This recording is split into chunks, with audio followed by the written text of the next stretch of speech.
وہ زندگی میں وہ حسن کیسے آتا ہے کہ شکست میں بھی کھٹا کر دیں میدان آدمی اگلوں کا، اور جیت میں تو ویسے ہی وہ کہتے ہیں نا one should learn the art of winning gracefully and losing gracefully.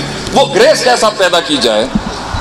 اگر یہ ہمارا بچوں کا، ہماری قوم کا موضوع بن جائے نا کہ سکھائیں بھائی، مجھے سکھائیں، لاؤ جی منجے ہوئے پیر لے کے آئے فیلڈ کے، جو سکھائیں زندگی جی کیسے جاتی ہے، کس طرح کم من فئۃ قلیلۃ کے اندر غلبت فئۃ کثیرہ، قلت میں کثرت پہ غلبہ کیسے حاصل کرتا ہے؟ How do you do that? پیسے نہیں ہے شیخ میرے پاس، قوم کے بچے، قوم کی بیٹیاں بولتی ہیں اس نوکر کو، قوم کے اس نوکر کو بولتے ہیں شیخ پیسے نہیں ہیں، وسائل نہیں ہیں، ماں باپ نہیں سمجھتے، مستقل مزاجی نہیں ہے، یقین نہیں ہے، شک ہی شک ہے، شہوات میں ڈوبا ہوا ہوں، امراض القلوب نوعان کھڑا ہوا ہے ایک جگہ پر، ایک جگہ ڈاؤٹ کا ڈی کھڑا ہوا ہے، دوسری جگہ ڈیزائر کا ڈی کھڑا ہوا ہے، اور علم جو ہے وہ نیت نہ بن سکا، پھر وہ نیت قصد نہ بن سکی، وہ قصد عزم نہ بن سکا، وہ عزم عمل نہ بن سکا، وہ عمل ارادہ نہ بن سکا، وہ عمل نتیجے نہ لا سکا، وہ نتیجے محاسبے نہ کرا سکا، وہ محاسبے رجوع نہ کرا سکا، وہ رجوع انابت نہ کرا سکا، وہ انابت توبہ نہ کرا سکی، وہ توبہ پھر علم نہ بن سکی، یہ پروسیس نہیں ہو سکا۔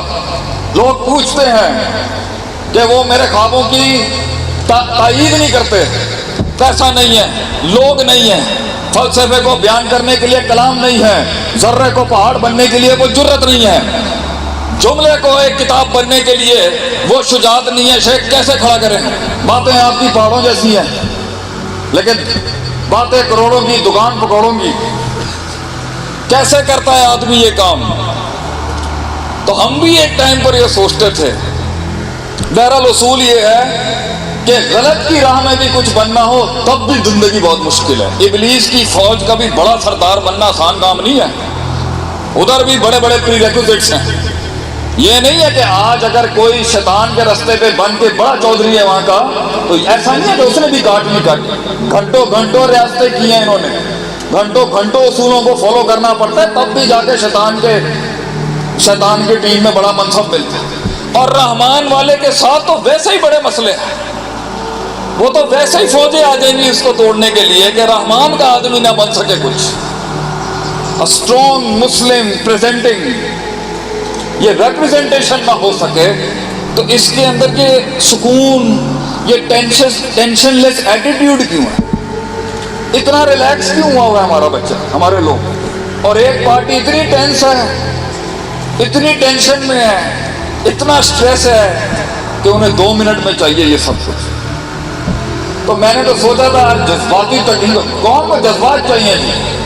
لمحے تو وہ ہوتے ہیں، لمحے تو وہ ہوتے، شیخ صاحب گرم کریں پنڈال آواز، مگر جب وہ ترکیبیں، وہ تدبیروں کی بات آئے گی، لوگ کہیں گے یار ایسے جذباتی لوگ ہیں جو خودی کی راہ پہ جو یقین کی راہ پہ چل پڑے، شاعری کرائیں شیخ صاحب، جو یقین کی راہ پہ چل پڑے انہیں منزلوں نے پناہ دی، جو یقین کی راہ پہ چل پڑے انہیں منزلوں نے پناہ دی، جنہیں وسوسوں نے ڈرا دیا وہ قدم قدم پر بہک گئے۔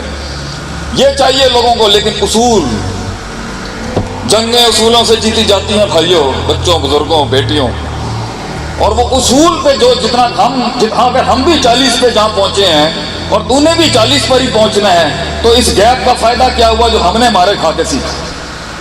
اگر تیری ترقی بھی میری عمر میں اتنی ہی ہونی ہے جتنی میری ہے، تو پھر کیا فائدہ جو 10 15 سال پیچھے بیٹھے؟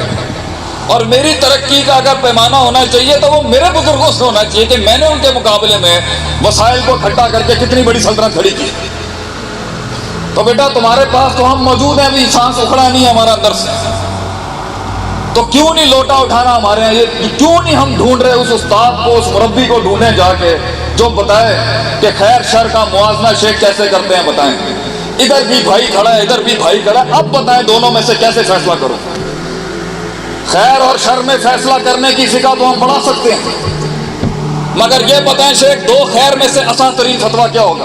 2 خیر میں موازنہ کیسے کرتے ہیں؟ 2 شر میں موازنہ کیسے کرتے ہیں؟ کہاں پڑھایا جاتا ہے یہ علم؟ کدھر ہے یہ؟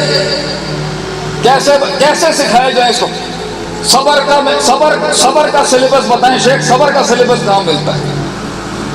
الصبر بالتصبر والعلم بالتعلم والحلم بالتحلم، باب تفاؤل کے سیکھے ہیں سارے حدیث کے اندر، اور کما قال نبی صلی اللہ علیہ وسلم. لیکن شوق تو پیدا ہو کم سے کہ یہ ایسے نہیں ہو جاتا. اور یہ بھی بات پوچھی جائے کہ گیون ریسورسز کے اندر کیا ہم نے اتنا بڑا کام اٹھایا، کیا ملک قوم کو اٹھایا ہم نے اس لیول کے پر جو وہ ڈیزرو کرتی تھی؟ مگر وہیں روڈیں بھی وہیں، معاملات بھی وہیں کھڑا ہے پاکستان وہیں. تو یہ ہمیں سوچنا ہے کہ ایک تو میں نے ایک ریسرچ کی تھی 1 سال پہلے. I did a research 1 year back. 2 سال پہلے کی تھی کہ ہم نے 3 بر اعظموں پہ راج کیا. ہیومن ریسورس مینجمنٹ کے باب ہم سے زیادہ کس نے گرم کیے ہوں گے؟ جو مینجمنٹ کے اور ایم بی اے سے کتنے مینجمنٹ کے کتنے اسٹوڈنٹس آئے ہوئے ہیں یہاں پر؟ بی بی اے والے کتنے ہیں یہاں پر؟ تو یہ ایک تو انسانوں کو کیسے چلانا ہے، کیسے مرتب کرنا ہے، کیسے ترتیب دینی اور کیسے ان کو ایک نظم کے اندر یہ سبجیکٹ ہمارا نہیں ہوگا جب ہم اسپین سے لے کے انڈونیشیا تک راج کر رہے تھے. تو یہ ضرورت ہے ہمیں پیش آئی اسٹڈی کرنے کی کہ کیسے چلایا ہم نے. کیا یہ پورا آسمانی طریقے سے چل رہا تھا، یہ زمینی حقائق تھے یا نہیں؟ کیا زمین پر گراؤنڈ کے اوپر اس اتنی بڑی ٹیم جو مینج ہو رہی تھی اس ٹائم پر، جو لوگوں کو چلایا جا رہا تھا، جو انجن چل رہا تھا 3 بر اعظموں پہ، وہ کیسے چل رہا تھا؟ صرف دعائیں تھیں، صرف ذکر اذکار تھا، صرف امور تعبدیہ تھے، یا کچھ اور بھی تھا، کچھ اور سیاستیں بھی تھیں، کچھ اور معاملات بھی تھے ان لوگوں کے؟ کیسے کر گئے وہ؟ ہم سے تو 4 بچے نہیں اپنے سنبھالے جاتے، صوبہ سنبھالنا تو دور کی بات ہے. تو اس کے اوپر پھر ہماری سوچ پہ کہتے ہیں نا، جس کو جو تلاش ہوگی وہی کنویں سے جا کے وہی پانی نکالے گا نا. تو پھر میں سیالکوٹ کو آج ایک کورس آفر کرتا ہوں. ابھی تک نہیں دیا میں نے کہیں پر یہ، لیکن کیونکہ یہ میرے والد محترم کا شہر ہے اور میرے نانا مرحوم جو ہیں یہ شاہ پورا ہمارے ننیال کا ہے، والد صاحب میرے ڈکی کے ہوتے تھے. تو میں سیالکوٹ کو وہ آفر کرتا ہوں جو میں نے پورے کنٹری میں کسی کو آفر نہیں کیا، کہ 30 نکات اور 30 پوائنٹ پر میرا ایک ورک شاپ ہے. میں نے پہلے بھی شاید کبھی بات کی تھی بلال لوگوں کے جلسے کے اندر جب میں لاسٹ ٹائم سیالکوٹ آیا تھا، کہ میں 30 نکات پر جو شریعت سے استنباط کیے ہوئے ہم نے، نبی صلی اللہ علیہ وسلم کی گراؤنڈ ریالٹیز کیا تھی، جس پر آپ نے اتنا بڑا اسٹریٹجک ویژن آپ نے کھڑا کیا دنیا کی. اس کے بعد ہے اونٹ باندھنے کے بعد توکل. وہ اونٹ باندھنا کتنا گہرا، دقیق، عمیق، فہیم اور کتنا گہرا ہے وہ اونٹ باندھنا. وہ گراؤنڈ اسٹریٹجک ایلیمنٹ کتنا زیادہ تھا ان کا، جس پر انہوں نے چھوٹی چھوٹی چیزوں کا خیال رکھا. تو ایک یہ کورس ہم آپ کو آفر کرتے ہیں، کبھی پڑھائیں گے آپ کو. لیکن آج ہم آپ کو وہ کلی دے کے جاتے ہیں کہ جب بھی فساد ہو رہا ہو نا لائف میں، مت بیٹھ اس کے ساتھ. یہ بربادی ہے جس کے ساتھ بیٹھا ہوا تو. اب مت اس کتاب کے اندر منہ دے، وہ نہیں بنتا بھی، وہ علم تیرا اس قابل نہیں ہے کہ وہ کتاب پڑھ سکے. اور ان دیکھا بے ڈھنگا عشق لگاتا ہے ہمارا منڈا آج. وہ کسی نے پوچھا نا مجنوں سے، یا لیلا تے کالی ہے، یہ تیرا دل کیوں آ گیا؟ اور ہوتے کہنا ساڑی اکھاں کو لو ویگ تو پتا چلے گا کنی حسینے کی. تو باہر نکل اس سے میرے بھائی. تو کیونکہ کتاب کا موضوع ہے کہ وہ اس تعمیر، اس تکمیل، اس تجمیل، اس تحسین اور باب تفیل کے جتنے سیکھے ہیں اس حسن کے اوپر،